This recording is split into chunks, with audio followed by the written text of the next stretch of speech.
Shalom saudara dan saudari dalam Kristus Yesus. Salam Paskah, salam damai kepada semua yang menonton video ini. Pada hari ini saya akan berkongsi kepada kita daripada Lukas bab yang ke-23 ayat yang ke-33 hinggalah 49. Tetapi saya tidak akan bacakan semuanya, tapi saya akan meringkaskan apakah message yang boleh kita belajar pada hari ini.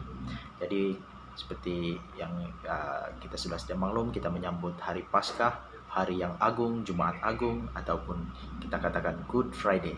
Jadi saudara, mengapakah ianya digelarkan Good Friday? Mengapakah hari ini digelar baik? Ya, walaupun kita tahu 2000 tahun yang lalu Yesus mati, dan itu bukan suatu, sepertinya bukan suatu yang baik, saudara. Yesus dipakukan dan dia mati di atas kayu salib. Kita mengingatkan peristiwa itu, tapi kita mengatakan itu baik. Mengapa? Mengapa Good Friday? Nah, di sini saudara, sebelum kita tahu bahwa kenapa ia adalah baik, karena ia adalah untuk kita tahu bahwa sebelum itu, sebelum Yesus mati, adalah hari-hari yang terburuk, tahun-tahun yang terburuk di dalam sejarah manusia. Apa yang saya maksudkan, saudara? Maksudnya adalah sejak kejatuhan Adam dan Hawa di Taman Eden. Bermula daripada saat itu, bermulanya hari-hari yang terburuk di dalam kehidupan manusia, di dalam sejarah manusia. Dosa dan maut telah memasuki dunia dan terus menular daripada keturunan kepada keturunan, daripada zaman kepada zaman. Dan itu menjadi musuh utama seluruh manusia. Dan itu adalah hari yang gelap, hari yang tiada pengharapan. Tetapi ketika Yesus mati di atas kayu salib, itu menjadi permulaan kemenangan bagi kita semua. Haleluya, saudara. Begitu juga dengan kabar baik. Kita mesti tahu kenapa ia digelarkan berita baik, kabar yang baik. Karena sebelum itu manusia mengharungi waktu-waktu yang terburuk, yang tidak baik, saudara.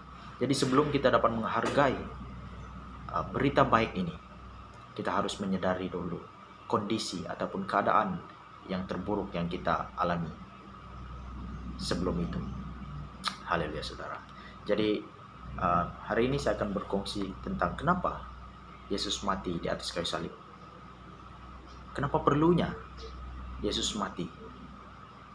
Adakah hari ini untuk hari kita bersedih, saudara? Ada orang bersedih karena mengenang Yesus yang disiksa, Yesus yang dipukul. Memang, saudara, kesakitan dan penderitaan yang Yesus alami tidak terkatakan, tidak dapat dibayangkan, saudara. Tetapi saudara, itu perlu untuk keselamatan kita. Itu perlu karena hanya melalui itu kita dapat diselamatkan. Hanya melalui pengorbanan Yesus manusia dapat diterima kembali, dapat berdamai dengan Allah, dan kita mempunyai perhubungan dengan Dia kembali. Haleluya, saudara. Jadi, mengapakah Yesus perlu mati? Yesus perlu mati atas dua hal. Satu, sebagai korban penebus. Sebagai korban penebus. Di perjanjian lama kita tahu, di dalam perjanjian lama, Tuhan menyuruh orang Israel untuk mempersembahkan korban sebelum menghadap Dia. Tanpa korban itu, mereka tidak dapat diperkenankan. Mereka tidak dapat mempunyai hubungan dengan Allah. Mereka tidak dapat memperoleh berkat daripada Tuhan. Bahkan tidak dapat pengampunan daripada Tuhan. Hanya melalui korban. Apakah maksud korban, saudara? Korban itu adalah sebagai ganti bagi pihak yang mengorbankan itu. Yaitu, korban itu berfungsi sebagai pengganti. Sebagai yang menanggung dosa si yang membawa korban itu. Jadi di dalam perjanjian baru, Yesus menjadi korban, menjadi pengganti bagi kita. Dia mengganti tempat kita. Seperti domba yang tidak bercacat, tidak bercela, begitulah Yesus yang tidak bercacat, yang kudus, yang sempurna di dalam segalanya, di luar dan dalamnya, seluruhnya sempurna. Dan kenapa Tuhan tidak memerlukan lagi binatang sebagai korban? Karena, saudaraku, binatang tidak dapat menebus manusia. Yang dapat menebus manusia hanyalah manusia.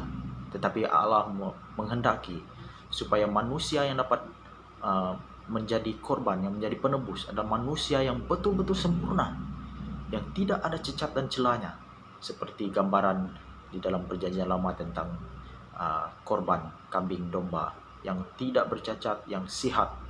Begitulah Yesus, yang tidak ada celahnya, tidak ada dosa di dalam dia, dan satu lagi, bahwa dia dari Allah sendiri, dan itulah yang melayakkan dia menjadi korban yang diterima oleh Allah.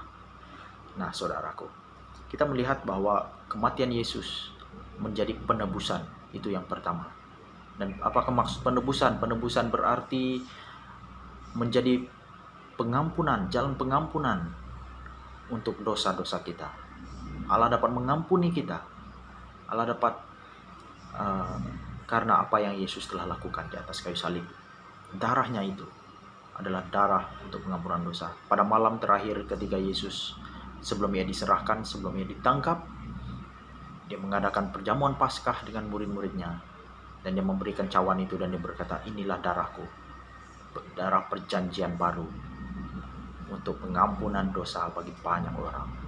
Itulah saudara, arti pengorbanan Yesus untuk pengampunan dosa.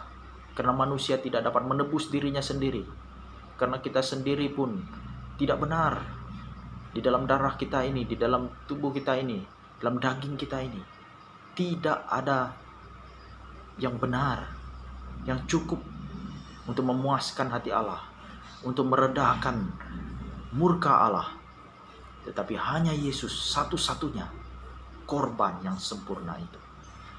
Dan kita harus menyadari saudara, bahwa kita adalah manusia yang berdosa itu.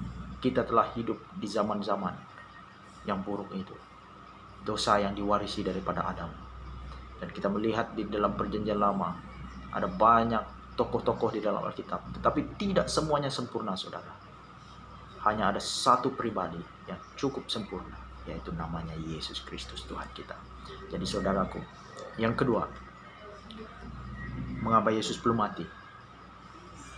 Kematiannya juga membawa pendamaian. Pendamaian antara Tuhan dengan manusia. Selama ini setelah kejatuhan Adam dan Hawa, manusia jauh daripada Tuhan, terpisah dan bermusuh dengan Tuhan. Tetapi melalui Yesus Kristus kita didekatkan, yang jauh didekatkan, yang dulunya tidak mengenal sekarang menjadi anak Tuhan. Melalui Yesus Kristus kita didamaikan, kita memiliki perhubungan yang itu kembali, kita dipulihkan hubungan dengan Allah sendiri. Haleluya saudaraku. Jadi kita melihat di dalam firman Tuhan, contohnya di dalam Kolose 1:20, 1 Yohanes 2 ayat 2, 1 Yohanes 4 ayat 10. Semua itu tentang pendamaian kita dengan Allah. Haleluya. Tentang penebusan dan pengampunan. Kita lihat dalam Efesus 1 ayat 7, Kolose 1 ayat 14. Itu tentang penebusan dan pengampunan daripada Kristus Yesus. Jadi itulah saudara, kenapa kita menyambut Good Friday, Jumat Agung ini. Karena berita baik itu saudara, berita yang terbaik yang pernah ada di dalam dunia, dan sampai kekal selama-lamanya. Jadi ketika Yesus, momen Yesus terakhir di atas kayu salib, dia berkata, sudah selesai. Sudah selesai saudara. Jadi apakah yang selesai saudara? Dosa, maut dikalahkan. Dosa kita sudah dibayar oleh Yesus Kristus. Dia menebus kita. Segala kutuk, segala yang tidak baik telah ditanggung oleh Yesus Kristus di atas kayu salib itu. Kematian tidak lagi menakutkan. Bahkan kalau kita mati sekalipun, kita mempunyai pengharapan bersama dengan Tuhan, hidup untuk selama-lamanya bersama dengan Dia. Haleluya. Jadi saya juga ingin, kesempatan ini saya ingin berkongsi kepada kita tentang kisah dalam Lukas 23 itu. Ada satu kisah yang menarik tentang dua orang penjahat yang disalibkan bersama-sama dengan Yesus. Satu di sebelah kanan, satu di sebelah kiri. dan sebelah ya, yang satu mengolok-olok Yesus, dia mengejek Yesus, dia menghujat Yesus.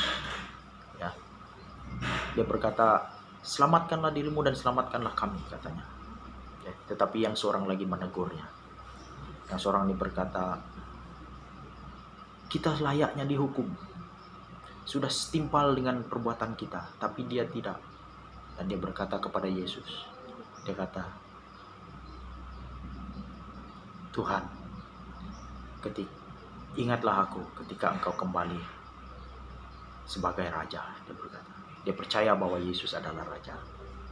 Saya percaya di dalam saat-saat dia dipakukan bersama-sama dengan Yesus, ketika Yesus berkata di dalam Lukas 23 ini ayat yang ke-34, ketika Yesus berkata, Bapa, ampunilah mereka, mereka tidak tahu apa yang mereka perbuat. Saya percaya penjahat itu melihat perkara itu, dan saya percaya di dalam hatinya berkata, ini bukan orang biasa, ini bukan orang yang calang-calang, ini benar-benar anak Tuhan. Karena tidak mungkin manusia biasa akan melakukan hal yang sama. Contoh saja kita di jalan raya ketika trafik, orang memotong kita, dan mungkin kata-kata yang keluar dari mulut kita adalah kata yang mengutuk. Tetapi Yesus di dalam penderitaannya di atas kayu salib, setelah disiksa begitu teruk, tapi dia masih dapat berkata, Bapa, ampunilah mereka, mereka tidak tahu apa yang mereka perbuat. Ini kasih, saudara. Ini kasih yang sempurna itu, yang tidak mungkin manusia dapat lakukan, hanya Yesus Kristus. Dan saya percaya penjahat itu melihat itu, dan saya percaya juga mungkin dia pernah mendengar cerita-cerita tentang Yesus, berita kabar tentang dia tersiar di mana-mana di dalam pelayanan Yesus. Dan pada hari itu, di momen-momen saat-saat terakhir itu, dia diyakinkan sekali lagi, dan itu meremukkan hatinya, dan dia menjadi percaya, dan dia hanya meminta kepada Tuhan, Tuhan, ingatlah aku. Permintaan yang sangat sederhana, saudara. Oleh itu, saudara, saya juga percaya bahwa di dalam dunia ini kita juga mungkin antara dua penjahat ini. Kedua penjahat ini menggambarkan dua respon manusia.